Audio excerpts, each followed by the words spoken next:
امریکہ ایرانی بندرگاہوں کی ناکہ بندی میں ناکام ہو گیا، مگر اس دوران خود امریکہ کی ناکہ بندی یورپ کر رہا ہے۔ چین نے بھی جوابی اقدامات کی تیاری کر لی۔ اس دوران امریکہ ایران کے ساتھ مذاکرات کے اشارے بھی دے رہا ہے۔ خبریں ہیں کہ سسٹم مافیا کے وہ چہرے جو صدر زرداری کے بہت قریب ہے وہ پھر سرگرم ہو گئے ہیں۔ کیا خالد مقبول صدیقی چیئرمین شپ کے منصب پر برقرار رہ پائیں گے؟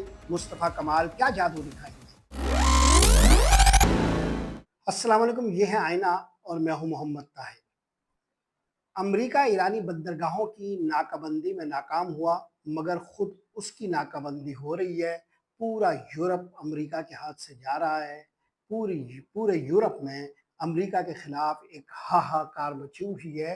یہ ایک بڑا موضوع رہے گا، ساتھ ہی ضمنی طور پر ہم یہ زیر بحث لائیں گے کہ اچانک امریکہ اور ایران کے درمیان ایک سرپرائز مذاکرات کی خبر گردش کر رہی ہے۔ یہ مذاکرات اسلام آباد میں بھی ہو سکتے ہیں، ترکی میں بھی اور جنیوا میں بھی۔ یہ کہانی کیا ہے آپ کے سامنے لائیں گے۔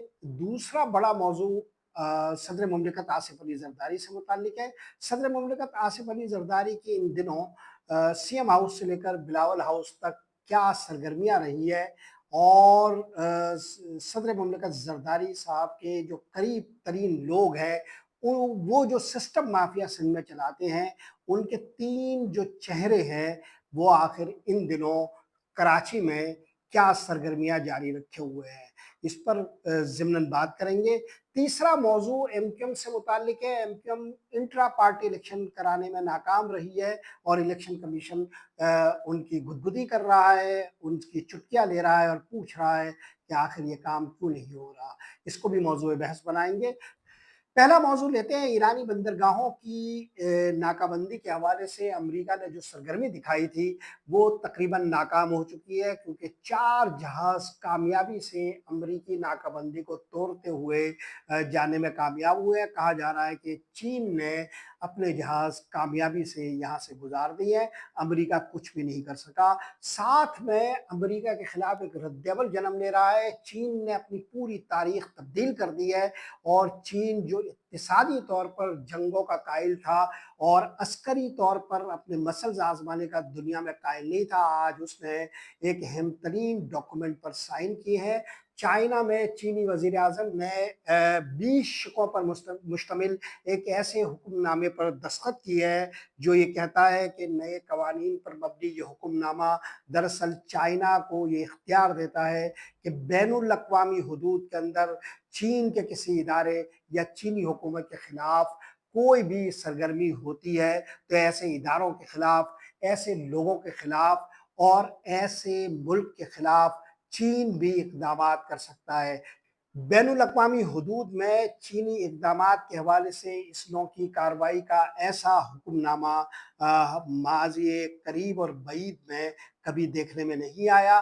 چین سرگرم ہو رہا ہے، ہمالیہ کے چشمے ابھر رہے ہیں، اور چین عالمی سطح پر اپنے کردار کو توانا اور مضبوط کر رہا ہے، اور یہ ایک ایسے موقع پر ہو رہا ہے جب امریکہ کی قوت کم ہوتی جا رہی ہے، امریکہ اپنی منمانی کی صلاحیت کم دیکھتا جا رہا ہے، اور خود آبنائے ہرمز کے حوالے سے ایک بڑا مسئلہ یہ ہو گیا ہے کہ فرانسیسی صدر میکرون نے برطانوی وزیر اعظم کیئر سٹارمر کے ذریعے ایک بین الاقوامی کانفرنس کا ڈول ڈال دیا ہے۔ جمعے کے روز 17 اپریل کو وہ ایک ایسی کانفرنس کی قیادت پیرس میں کر رہے ہیں یہ دونوں سربراہان، یعنی برطانوی وزیر اعظم اور فرانسیسی صدر، جو آبنائے ہرمز میں آزادانہ جہازوں کی جو نقل و حمل ہے اس کو یقینی بنانے کے حوالے سے ہوگی۔ جمعے کو اس کانفرنس سے پہلے امریکی صدر یہ چاہ رہے ہیں کہ کوئی ایسی سرگرمی دکھائے جس میں امریکہ اور ایران کے مذاکرات کامیاب ہوں۔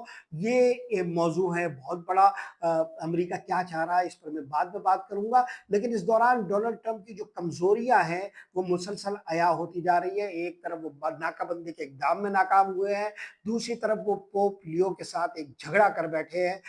پہلا معاملہ تو یہ ہے کہ انہوں نے پوپ لیو کے خلاف کافی ساری گفتگو کی سوشل اپنے ہینڈل پر، ٹروتھ پہ، اس میں وہ एक रोज़ पेशतर कहा ये जा रहा है कि वो सोए ही नहीं। ईस्ट कोस्ट में रात 9 बजे से 4 बजे तक वो मुख्तलिफ सोशल मीडिया पर अपनी सरगर्मियाँ दिखाते रहे और जो पैगामात जारी करते रहे उसमें पोप लियो को उन्होंने ख़ास तौर पर हदफ बनाया।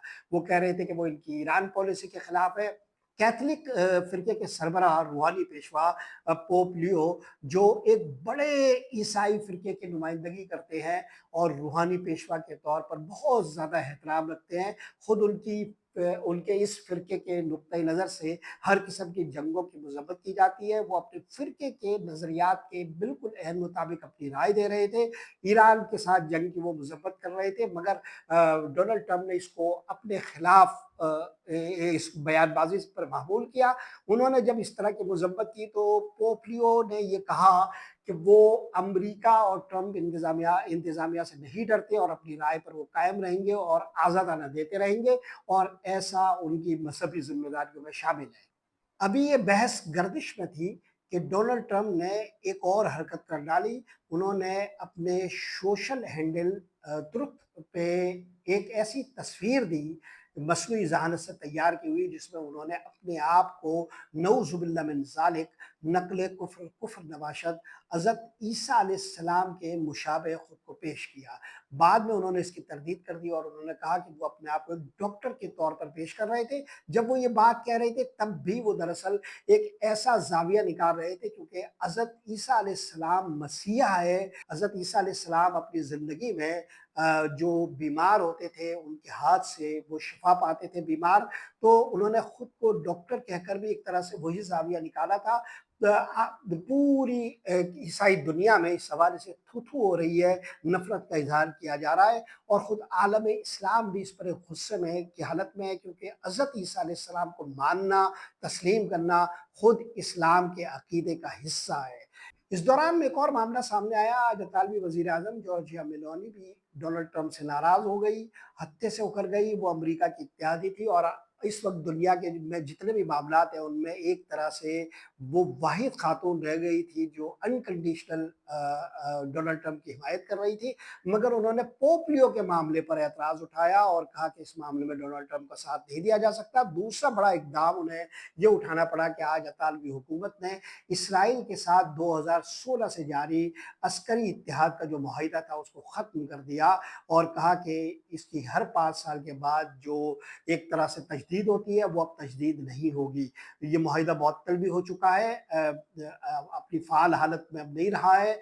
ये इसराइल के लिए भी एक बड़ा बड़ा धचका था और ख़ुद अमेरिका के लिए भी एक बड़ा धचका था, जो पहले ही हंगरी में अपनी हुकूमत को एक तरह से खो चुके हैं। हंगरी में जो हुकूमत थी डोनाल्ड ट्रंप की हिमायत याफ्ता, वह एक रोज़ पेशतर इंतखाबात में अपोज़िशन कामयाब हो चुकी है और जेडी वेनिस की हिमायत के बावजूद और डोनाल्ड ट्रंप की हिमायत के बावजूद अपोज़िशन वहाँ कामयाब हो गई और वहाँ की हुकूमत को वहाँ की अवाम ने अमेरिका की हिमायत के बाइस उठाकर फेंक दिया।